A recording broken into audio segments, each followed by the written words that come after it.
Hello viewers, আসসালামু আলাইকুম। আজকে তোমাদের জন্য আরেকটা গুরুত্বপূর্ণ ম্যাজিক নিয়ে হাজির হয়েছি। ম্যাজিকটা হচ্ছে ম্যাজিক প্যারাগ্রাফ।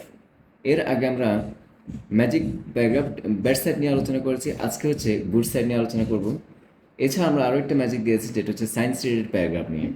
তো চলো আজকে ক্লাসটা শুরু করি। তো ক্লাসটা শুরু যেসব প্যারাগ্রাফগুলো তোমরা এই একটা মাত্র প্যারাগ্রাফ দিয়ে লিখতে পারবা, সেটা লিস্টটা তোমাদেরকে দেখাচ্ছি। দেখো, এখানে অনেকগুলো প্যারাগ্রাফ আছে, যেমন tree plantation, importance of reading newspaper, Facebook, internet, physical exercise, importance of learning English, hobbies অথবা your favourite hobbies, early rising, gardening, merits of mobile phone, reading storybooks, importance of learning computer, importance of games and sports, village and city life, morning walk, a book fair, a school library, school magazine. So এখন আমি তোমাদেরকে প্যারাগ্রাফটা দেখিয়ে দিচ্ছি। Even প্যারাগ্রাফটা আমি অর্থসহ তোমাদেরকে পড়ে শোনাচ্ছি। তোমরা খুব ভালো করে একটু মনোযোগ দিয়ে ভিডিওটা দেখো। There are many important matters to discuss in these days.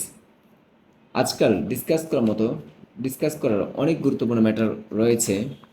They could be divided into different categories. এগুলোকে বিভিন্ন ক্যাটাগরিতে বা বিভিন্ন শ্রেণীতে এগুলোকে ভাগ করা যায়, like political, social, culture, religious etcetera, অর্থাৎ রাজনৈতিক, সামাজিক, সাংস্কৃতিক, ধর্মীয় ইত্যাদি। অ্যামাং দেম, এগুলোর মধ্যে the one that is the most noticeable, সবচেয়ে নোটিসেবল যেটা সেটা হচ্ছে ইজ ড্যাশ। তাহলে এই যে এখানে একটা গ্যাপ আছে, গ্যাপের মধ্যে আমরা কি লিখবো? তোমাদের পরীক্ষায় যে প্যারাগ্রাফটা আসবে সেই প্যারাগ্রাফটার শুধু নামটা তুলে দিবে, আর কিছুই না। ধরো আমার এখানে যেসব প্যারাগ্রাফগুলো লিস্ট আছে সেটা যেমন ধরো ফিজিক্যাল এক্সারসাইজ, তাহলে তোমরা যদি ফিজিক্যাল এক্সারসাইজ এসে থাকে, জাস্ট এখানে ফিজিক্যাল এক্সারসাইজ লিখে দেবা, তাহলেই কাজ শেষ। তার মানে among the one that is the most noticeable is physical exercise. তার মানে সবচেয়ে নোটিসেবল যে যে বিষয়টা সেটা হচ্ছে ফিজিক্যাল এক্সারসাইজ। এরপর দেখো, dash is the most discussed matter. এখানে একটা শব্দ মিসিং হয়েছে, সেটা হবে ম্যাটার। তো ড্যাশ ইজ দ্য, তাহলে এখানে যে যে নামটা লিখবা ঠিক একই নামটা এখানে লিখবা, ফিজিক্যাল এক্সারসাইজ।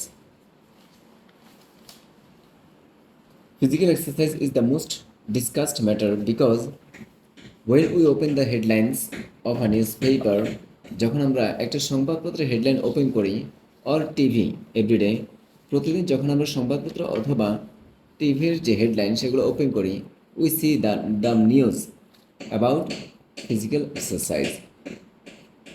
আমরা ফিজিক্যাল এক্সারসাইজ সম্পর্কে নিউজ দেখতে পাই।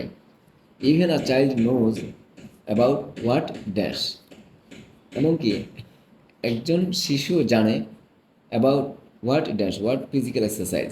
তার মানে ফিজিক্যাল এক্সারসাইজ কী সেটা একটা বাচ্চাও জানে। The importance of physical exercise, তাহলে এখানে হবে কি, physical exercise is beyond described. তার মানে হচ্ছে ফিজিক্যাল এক্সারসাইজের যে গুরুত্ব সেটা বর্ণনাতীত। বিয়ন্ড ডিসক্রাইবড মানে হচ্ছে বর্ণনাতীত, অর্থাৎ বর্ণনা করে শেষ করা যায় না। That can be explained in words, যেটাকে ভাষায় প্রকাশ করে ব্যাখ্যা করা যায় না। It is the most necessary thing, এটা হচ্ছে সবচেয়ে প্রয়োজনীয়, সবচেয়ে আবশ্যকীয় একটা বিষয়। হুইচ ইজ ভেরি এসেন্সিয়াল, যেটা খুবই আবশ্যক অথবা অপরিহার্য। In every works of our life, আমাদের জীবনে প্রত্যেকটা স্তরে, প্রত্যেকটা ক্ষেত্রে, প্রত্যেকটা পদক্ষেপে। ইন সাম আসপেক্টস, কোনো আসপেক্টস, দৃষ্টিভঙ্গি থেকে, ইট হ্যাজ স্পেশালিটি, এটার কিছু বিশেষত্ব বা স্পেশালিটি আছে। It needs to be described in different points of view, এটাকে বিভিন্ন পয়েন্ট অফ ভিউ থেকে এটাকে কী করা যেতে পারে, ডিসক্রাইব করার দরকার।